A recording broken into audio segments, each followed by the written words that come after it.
Moi, j'ai jamais aimé l'école, mais par exemple, j'ai toujours adoré bouger. Ce qui faisait en sorte que mes notes scolaires, c'était peut-être un peu de la merde, mais c'est pas grave, j'avais 90 en édu. J'étais une athlète olympique. Est-ce que vous vous souvenez du primaire pis des cours d'édu, vous autres? Chaque bon cours d'édu commençait dans le vestiaire du gym. Parce que ça aurait été weird de changer dans la cafétéria, mettons. Ouais, hein, pas le même dessert qu'hier midi, boys? Le vestiaire, une belle grande pièce blanche complètement vide. Puis c'était tout. Pas de rideau, fuck all, on était une vingtaine de jeunes filles prépubères à changer en cercle les unes devant les autres, sans aucune gêne. On était là, on se déshabillait, on parlait de pogo pis de cartes Yu-Gi-Oh! Combien ça aurait coûté de poser des rideaux dans cette pièce-là? Pour vrai? T'sais, le genre de pièce que J.F. Harrison aurait aimé être. Faire une joke de pédophile. Check! Après le vestiaire, tu rentrais dans le gym.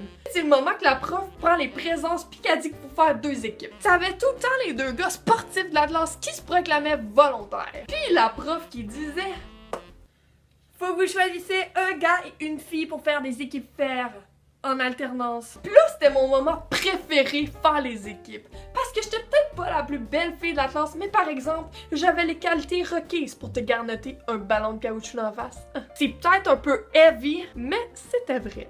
Une fois les équipes créées, tu donnais à ton équipe un beau dossard jaune moutarde. File-moi pourquoi ces dossards-là qui dataient genre des années 80 étaient tout sauf propres. Regarde, si je suis capable de deviner qui a porté ce dossard-là avant moi, avant que je le mette par les traces de déo qu'il y a dessus, c'est le moment de laver. Après la distribution des dossards, c'est le moment que toi et ton équipe se ramassent en tapant afin de créer un cri de ralliement original. Comme ça. Qui sont les meilleurs? Qui sont les meilleurs? Qui sont les meilleurs? Qui sont les meilleurs?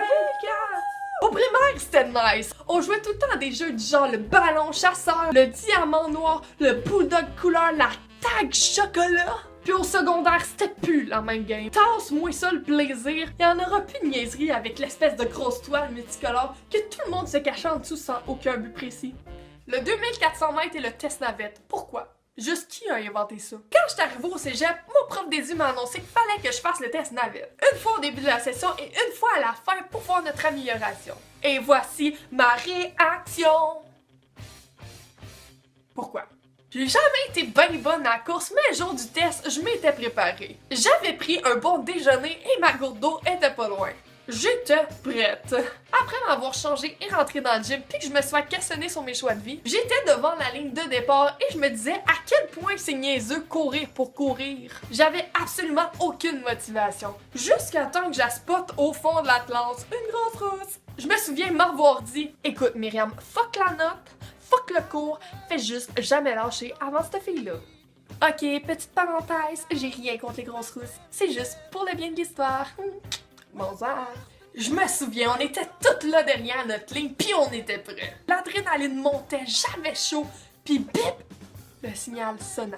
Je courais jusqu'à l'autre bout du gym, puis bip, ça ressonnait. J'ai fait ça pendant une couple de minutes avant d'entendre « Palliez-toi ». Là, c'était le moment de voir où était rendue la grosse toune dans son parcours.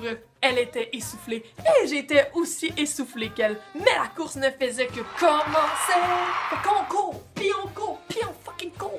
Puis là, on entend « Palier 4 ». Je me revire de bord, puis je vois que la grosse toune a quitté le parcours. Alors, j'ai gagné.